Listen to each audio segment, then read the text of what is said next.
Africans. Mengi zaidi akiwa anayazungumza na mengi yakiwa yanaonekana katika nafasi yote kwa yote, ni sehemu kubwa ya kuzidi kuifanya timu yao kuzidi kuwa katika uimara, ubora na uredi wa mengi ambayo yametukuka.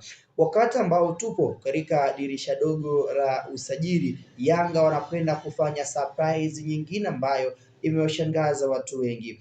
Ni wakati ambao baadhi ya mashabiki walishaamini kwamba baadhi ya maboresho ambayo yamefanyika ndani ya kikosi cha Yanga huenda ukawa ndio usajili wao watakaofanya katika dirisha dogo la usajili, lakini kamwe amekuja kuibuka na kuweka zaidi usawa na ukweli wa usajili wao katika hili dirisha dogo ni usajili wa aina gani, na je wamemaliza katika issue. Kamwe akizungumza na sehemu ya waandishi wa habari amefunguka na kuweka wazi zaidi kwamba Yanga hawajamaliza kwenye ishu ya usajili.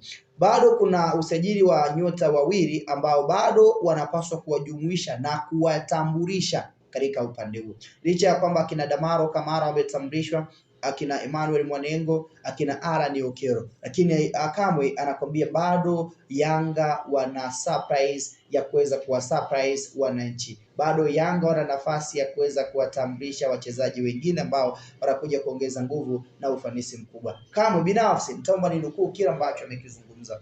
Kwa mujibu wa Ari Shabani Kamwe ambaye huyu ni meneja habari na msemaji wa kikosi cha Yanga, amekiri na kuweka wazi zaidi kwamba coach Pedro Suarez Goncalves amehitaji wachezaji wazuri, na mpaka sasa tayari wachezaji wazuri aliowahitaji tayari kapatiwa, na wapo wachezaji wengine ambao usajili wao unakamilika na wengine usajili wao umekamilika.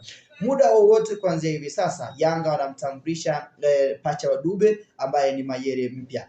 Mayele mpya ndani ya ligi kuu ya soka ya Tanzania bara ndani ya Yanga na michuano tofauti tofauti ambayo Yanga anashiriki anakwenda kutambulishwa. Kwa mjibu wa Kamwe ni kwamba surprise ya pacha wa Dube au Mayele mpya anakwenda kutambulishwa leo hii, na ni sehemu ya stage ambayo anakwenda kuonyesha na kuongeza kitu cha ziada katika safu ya ushambuliaji. Kwa mjibu wa Kamwe, ukimsikia kwenye hichi ambacho anakizungumza kwenye ishu ya pacha wa Dube ni Laurindro Danielson Aurelio Roza ukamuita Depu. Huyu ndiye pacha wa Dube ambaye anazungumzwa na anazungumziwa kutambulishwa. Huyu ni mchezaji ambaye timu ya Radomiaki Radom ya kutokea nchini Poland ndio timu ambayo Yanga wamemsajili akiwa anatokea, na timu hiyo usiku wa kuamkia leo hii wametoa taarifa kwa umma wakiujuza umma wa mashabiki ya kwamba tayari wamemuuza mwamba Laurindro Danielson Aurelio au unaweza kumuita Depu kujiunga na kikosi cha Young Africans Tanzania Giants. Young Africans mabingwa wa Tanzania ndio wamemsajili na kumnunua. Wameweka wazi kwamba ndio wamemsajili na kumnunua Laurindro Danielson Depu katika upande huo. So timu ambayo ametokea Depu tayari imeidhinisha na kuthibitisha kwamba katokea sehemu gani na kaelekea katika sehemu gani na amenufaika na nini. So Yanga wanakwenda kumtambulisha Depu ukiwa ni moja ya usajili ambao kwenye hili dirisha dogo umegharimu pia kiwango kikubwa zaidi cha pesa kumchukua katika nafasi hiyo. Huyu ni mchezaji ambaye coach Pedro Suarez yeye mwenyewe ameandikiza, amemhitaji na wamewahi kufanya wote kazi na amefanya naye kazi kwa muda mrefu zaidi akiwa na timu ya taifa ya Angola. Depu ni moja ya vijana wadogo mwenye umri wa miaka 25 ambaye kuna kitu cha ziada anakuja kugain na kuna kitu ambacho pia anakuja kuongeza katika upande wa safu ya ushambuliaji ya vijana wa Young Africans. Kama anakwambia Mayele mpya mpacha wa Dube anatua kwenda kuongeza na kufanya timu yao inazidi kuwa katika uimara na uredi wa hali ya juu. Wapinzani bado wana kazi ya kufanya katika ujio wa mshambuliaji mpya ambaye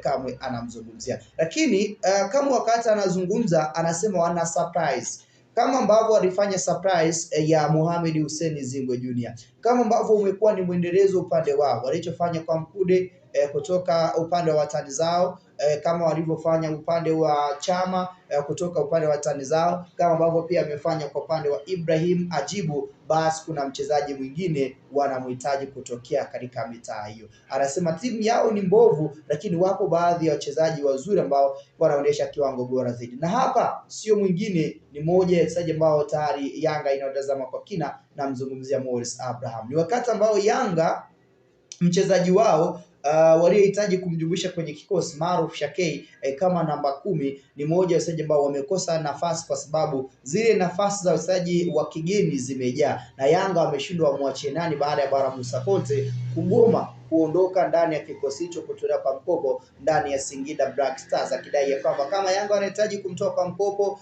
kulingana na aina ya mkataba alionao, basi moja kwa moja wanapaswa kumlipa fidia yake ili yeye aondoke moja kwa moja, jambo ambalo Yanga wameona ni ngumu. Miaka 2.5 na kiwango cha pesa kikubwa ambacho kipo katika upande wa Bara Musa Conte, wakaona ni heri waendelee kubakia naye. So Maruf Shakei amerudishwa tena Singida Black Stars. Sasa katika sehemu ya kutimiza matakwa na mahitaji ambayo Yanga wanahitaji, wameamua kusogea kwa karibu ili kutazama uwezekano wa kumvuta Morris Abraham kutoka ndani ya Simba kujiunga na Young Africans kama namba 10 mzawa ambaye ana uwezo wa kuja kuongeza kitu cha ziada. Kumbuka kina Faridi Musa, kina Dennis Daudi Nkane wao tayari wameondoka. Ukija kutazama kina Shobo ni mmoja sije ambao pia anahitaji kuondoka, kina Shani Ibrahim Hamis ili wakapata game time katika nafasi hiyo. So kunakuwa na nafasi ya wachezaji nafasi ya wachezaji wa kigeni ndani ya Yanga kwa nafasi ya namba 10 tayari ni nafasi ambayo imepotea moja kwa moja. So Yanga wamegeukia saini ya Morris Abraham kama sehemu ya wachezaji ambao moja kwa moja wana uwezo wa kuja kuongeza kitu cha ziada katika upande huo kama mchezaji mzawa na kuhakikisha kwamba timu inakuwa katika top performance. That's why unamsikia kama anakuambia kwamba kuna mchezaji mwingine wanamtaka, ndio maana usajili wao hawajamaliza, wapo katika eneo la kufunga hesabu. Kumbukwe bado tuna siku 15 za kuendelea kubakia katika upande wa dirisha dogo la usajili. So about 2 weeks za kuendelea kubakia katika dirisha dogo la usajili. Sehemu ya maneno ambayo kama kazungumza na kuyaanika wazi zaidi katika issue ya usajili. Mayele mpya